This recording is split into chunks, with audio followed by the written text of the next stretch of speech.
Story time about how my dad was on the news and now everybody knows my last name. So a little background information. This all happened whenever I was in 6th grade. This all happened on a Tuesday night. So I had school the next day. Well, my dad had went to work earlier in the day. Well, around 10 o'clock at night, we hadn't heard from my dad all day, which was super weird for him because he was always home around 10 o'clock. And even if he wasn't, he still would have kept in contact with us and let us know where he was at. So at this point, my family and I were really scared, and we're thinking that something happened to him. I was calling and texting him, my mom was calling and texting him. My whole family was pretty much trying to get a hold of him. Like, we had called all the hospitals to see if he was there. We called police stations to see if he might have been in jail or if they had his last name in the system. So nobody had heard or seen from him. So we all went to sleep that night hoping that he would show up in the morning. So the next day after I got home from school, my mom came home from work and she had told me about this phone call that she got. Like for part 2. Part 2 of how my dad was on the news and now everybody knows my last name. So like I said, my mom had gotten home from work and she told me about this phone call that she got while she was at work. So apparently one of her coworkers called her and said, "Hey, I think I saw your husband on the news." So after that, she showed me the news article and I couldn't even believe what I was reading. So I guess my dad had been drinking and he went to an auto repair shop and stole a car because I guess the keys were left in the door of the car. And what makes this even worse, the car that he stole had 2 guns in the trunk. And they weren't 2 pistols, these were 2 big ass guns that were fucking loaded.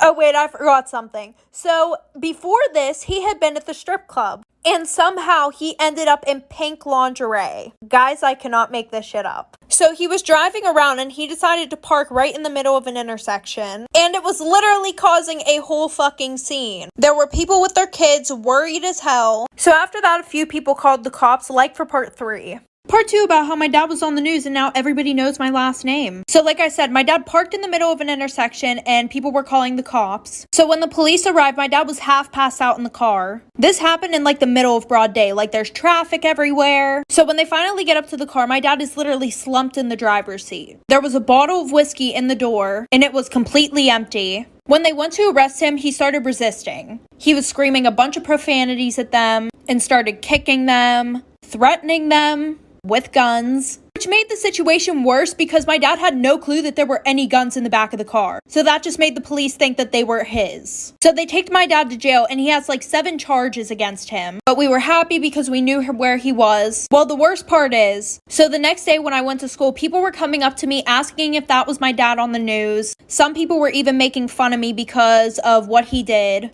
And that's really fucking embarrassing for a 12-year-old. But it's okay, Dad, I still love you. Extremely creepy story time on how my aunt passed away. So a little background information. About 5 years ago, my aunt had gotten pregnant. It was really weird because a few months before she got pregnant, the doctor told her that she would never be able to have kids. And her husband had been trying for years. Well, I think like 2 weeks after the baby was born, it had passed away. And I don't really know why. For some reason, my mom won't tell me. Which is weird, but anyways, after that, my aunt just felt like a lot of things weren't going the way that she wanted them to in her life. So she decided to get closer with God. Well, every Sunday night, we go to my grandparents' house for a family dinner. And while we were there, my aunt starts going on this whole rampage. She said that God's not giving her the answers that she needs, and I don't really know what she means by answers. So my grandparents kick her out because she's acting like a psycho. Well, the same night at 3 a.m. in the morning, we hear a knocking on the door. And lo and behold, it's my aunt. So my mom lets her in because she feels bad and feels like she's the only one that will actually listen to my aunt. So she makes everybody sit at the kitchen table. And she pulls out a Ouija board from her bag, like for part 2. Creepy story time about how my aunt passed away, part 2. So like I said, she makes us all sit down at the kitchen table and she pulls out a Ouija board. She was like, "I found out how I can get some answers. I just feel like I need you guys around me for positive energy." And my family is very, very religious. Like, we don't fuck with that shit. But because my mom felt bad for her, she let her use it in our house. But my mom didn't want my sisters and I around that, so she just sent us to bed. Well, the next morning, I wake up and I ask my mom what happened with the Ouija board situation. My mom just said that it was really scary because before she thought it was like a load of bullshit. And she said that her and my dad didn't touch the Ouija board because, like I said, they were very religious and did not mess with that stuff. But apparently, it said for her not to buy a house with the numbers 2815. Well, 2 years later, my aunt got remarried, and her husband ended up having 2 kids. So they bought a new house, and no, it didn't have the numbers on it. One of their kids accidentally shattered the glass door, so they went and got a new one, and it came with those exact numbers on it. 2 days later, the house burnt down and nobody survived.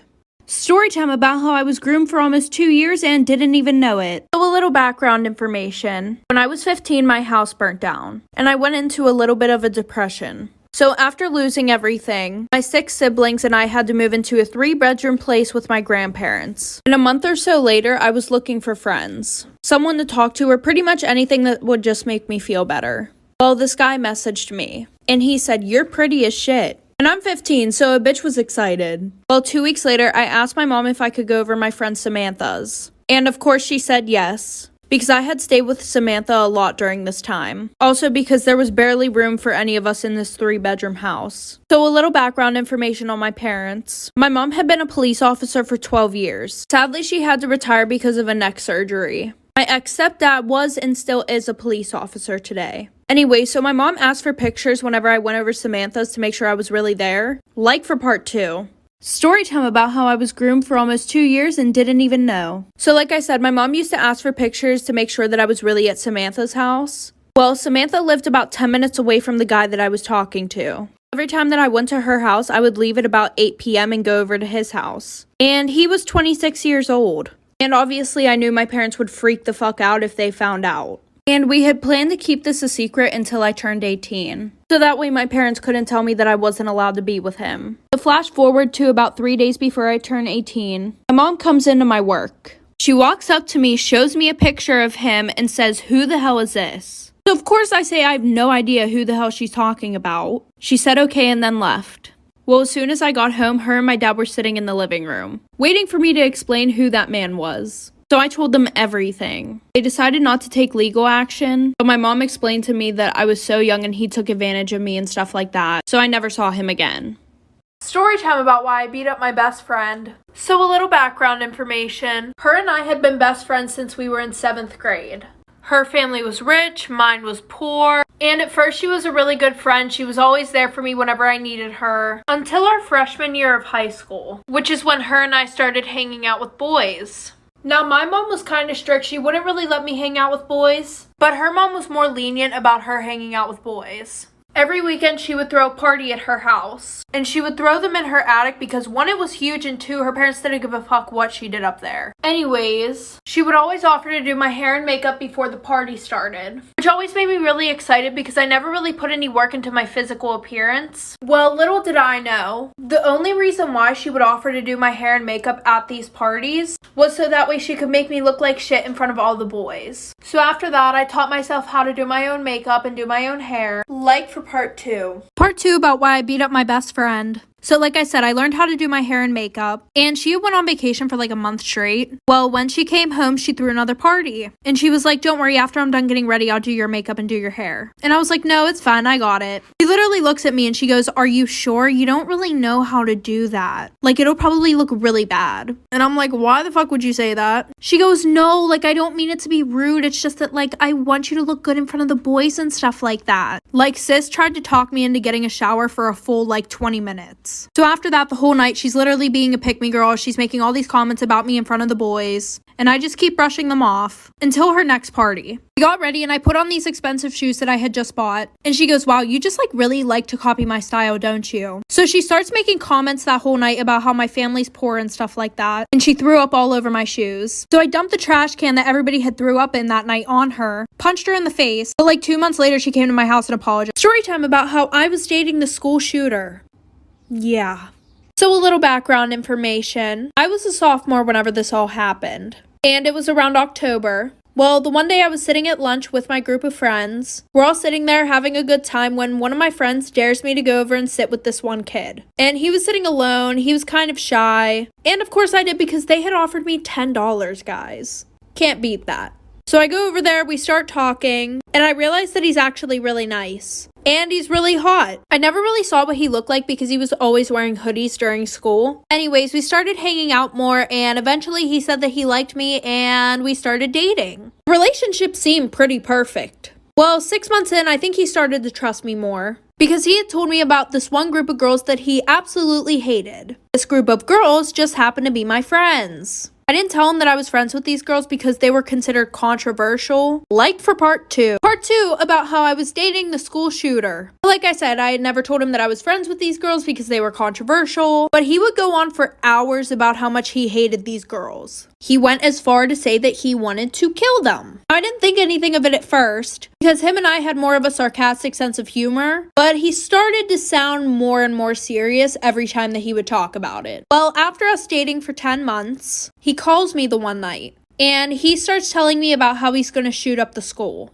He had told me his entire plan of how he was going to do this. Now, he must have thought that we were like ride or die relationship, when in reality, I was recording everything that he was saying. After we got off the phone, I wrote an email to all of the office staff in my school, but I fell asleep and never finished the email. I woke up the next morning, finished it. I had texted my friends not to go to school that day. I had already missed the bus. I rode my bike to school that day. I ran to the principal's office, nobody was there, and that's whenever I heard shots in the hallway. Story time about how I crashed my dad's really expensive car. So a little background information. My mom had just got remarried to my stepdad 3 years ago, and he was this rich asshole who owned a bunch of food trucks and thought he was the shit. Well, at the time I also had a boyfriend, and we had only been dating for like a month and a half. My boyfriend would always beg me to let him drive my stepdad's car, and I always said no because that was like his child. Like, he had children.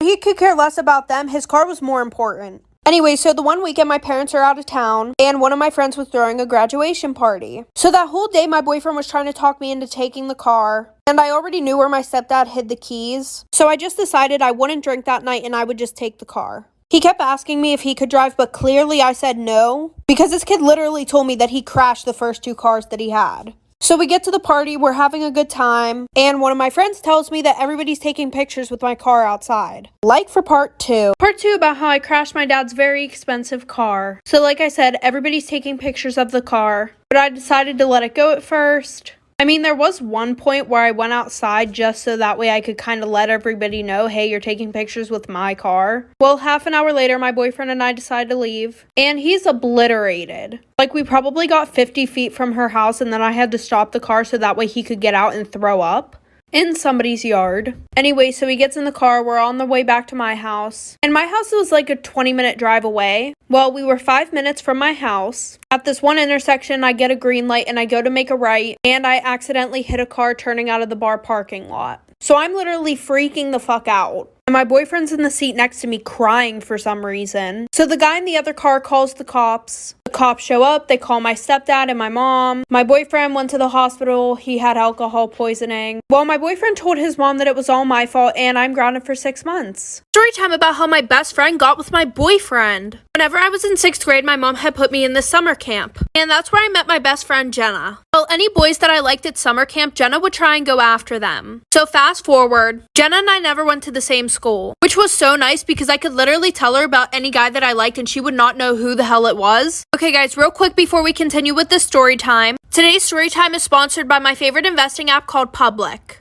With the app Public, I always know which stocks are trending and what my friends and other awesome people are investing in. So make sure to go click the link in my bio to start investing with as little as $1. Okay guys, back to the story. Well, I decided to invite her to my school's football game, the one that my boyfriend was going to be playing at. So I'm getting ready at my house and we're about to go pick her up, and she tells me that she's going to wear one of her dad's Hawaiian button-up shirts and some jean shorts. So I decided to wear the same thing because I didn't want her to feel uncomfortable because she never met anybody at my school before. Like for part 2.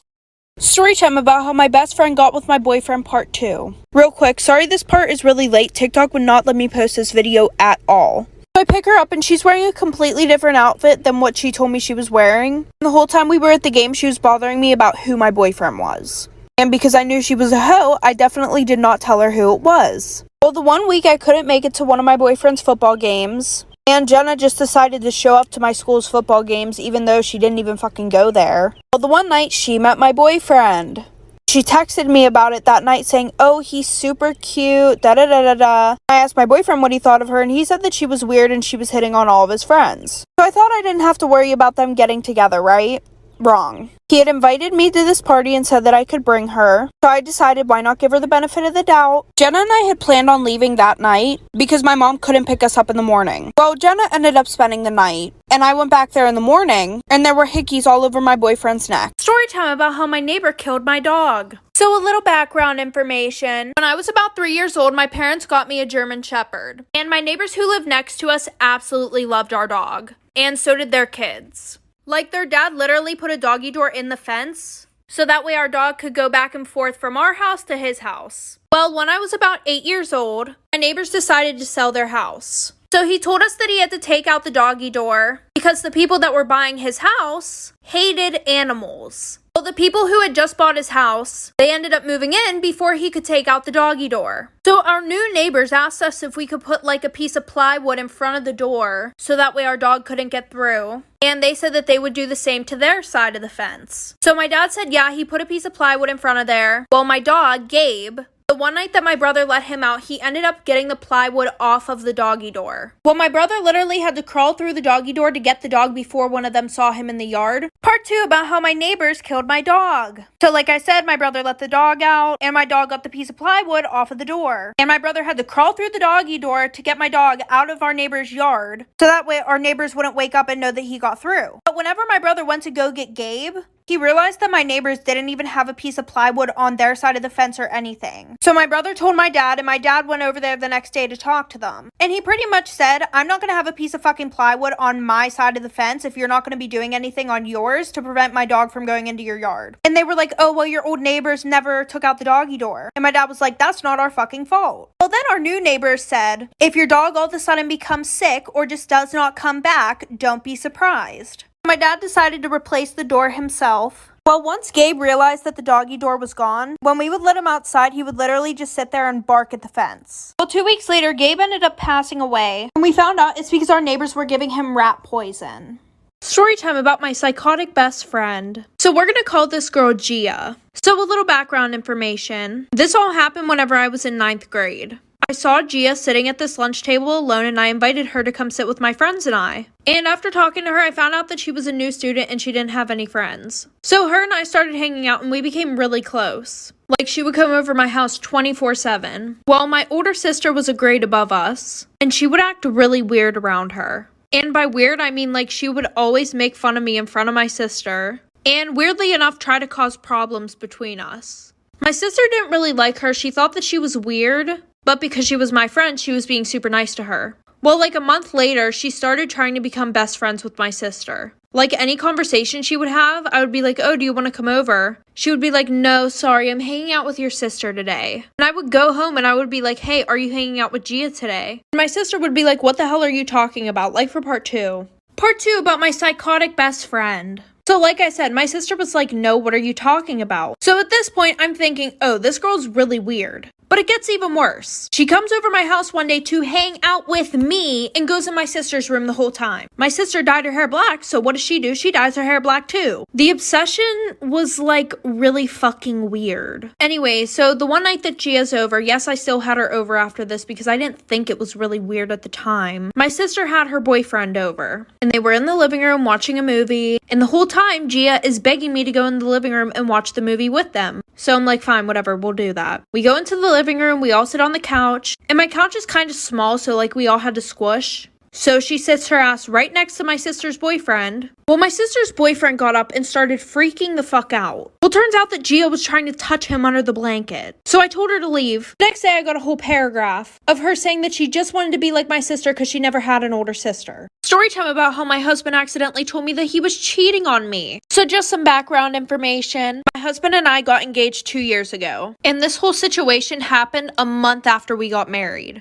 So fast forward, it's a Sunday morning. Well, usually every week on Sunday, I clean the whole house. So I woke up, went into the bathroom to take my ring off, and I could not get it off. Mind you, I had gained a little bit of weight since my husband and I got engaged. Anyways, I tried butter, I tried soap, I tried everything, even oil. So after trying to get it off for an hour straight, my finger was 3 times bigger than it usually is. So at this point, I'm really scared that I'm going to have to get it cut off. Because 1, I didn't want to ruin it. And 2, it was really expensive. So I call my husband and he's like, oh, call your dad. Firefighters always know what to do. So I called my dad and thank God he lived 5 minutes away because he drove over really quickly. Like for part 2.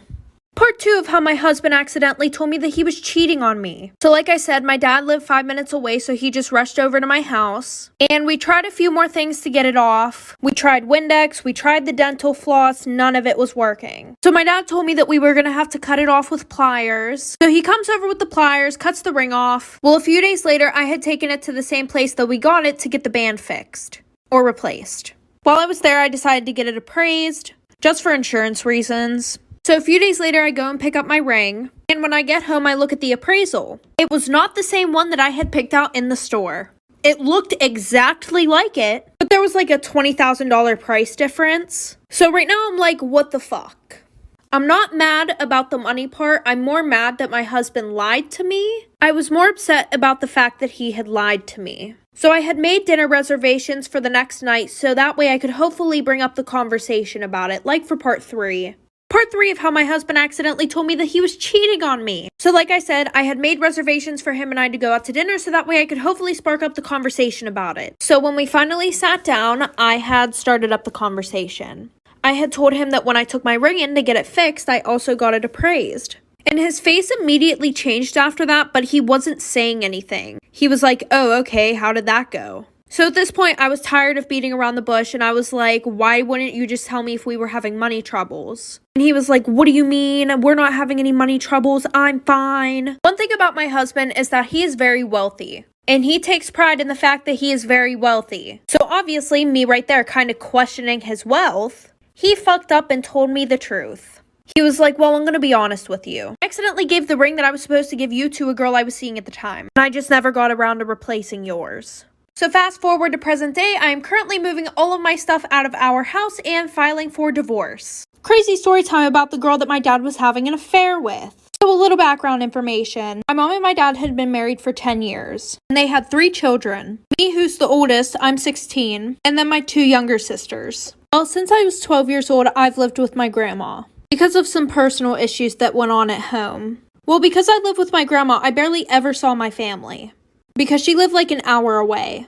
So I was never in any family photos or anything like that. Well, when I was 15, my dad started coming to my grandma's every Friday and taking me out for pizza. And I thought it was because he just wanted to spend time with me. Well, a few months after he started taking me out for pizza every Friday, I found it really odd that he was getting a hotel for the whole weekend and only seeing me on Fridays. So I had talked to my grandma about it. So my grandma told me that he was having an affair. And she said that she didn't care because she absolutely despised my mom. I didn't tell my dad that I knew because I just thought that it would cause issues between us. Well, the next Friday, he came up and we went to the pizza place like for part 2. Part 2 about the girl that my dad was having an affair with. So like I said, a few weeks later, on a Friday, he takes me out for pizza again. Mind you, we go to the same pizza place every single Friday. Well, we sit down, we're waiting for our pizza, and I notice that there's this girl who keeps staring at me. And I'm like brushing it off, thinking that she's just one of those girls who has an RBF, resting bitch face. So once we were done eating, my dad went to pay. But the pizza place that we were at, they only accepted cash and not card. My dad had to go to the bank, which was like 2 doors down, so it really didn't matter. As soon as he got up and walked out that door, the girl who was staring at me the whole time came straight over and sat down where he was sitting. I'm like, hi. And she just starts going off on me, but not so everybody could hear. She's like, what the fuck is your name? Like, is he cheating on me? Blah, blah, blah, blah, blah. And I'm like, what are you talking about? I'm like, I'm his daughter. She said, no, you're not. He showed me pictures of his daughters before. Like I said before, I wasn't in any family photos. Like for part 3. Part 3 about the crazy ass girl that my dad was having an affair with. So like I said, she comes over, she sits down. She thinks she's confronting me about being just some random girl that my dad's cheating on her with. And then like I had said earlier, I was not in any family photos because I had lived with my grandma for years. So she was like, oh, like, no, he showed me pictures of his kids and stuff like that. So because she thought that I was lying, she went up and tried to fight me. But I grabbed this bitch by her hair and I fucking dragged her. And of course, while I'm beating the shit out of her, my dad walks in. He's like, oh my God, what are you doing to her? Let her go, blah, blah, blah. Everybody else is freaking out at this point. We get kicked out. The cops get called. She goes to jail because originally she put her hands on me. And I decided to press charges, even though my dad begged me not to. So then I confronted him about the fact that he only came up once a week to spend one Friday with me, but he got a hotel and spent the whole weekend with her. So now I still live with my grandma. I don't see my dad anymore. He's still having an affair with this girl. I'm still really pissed off about it, so I kind of just want to tell my mom what he's doing.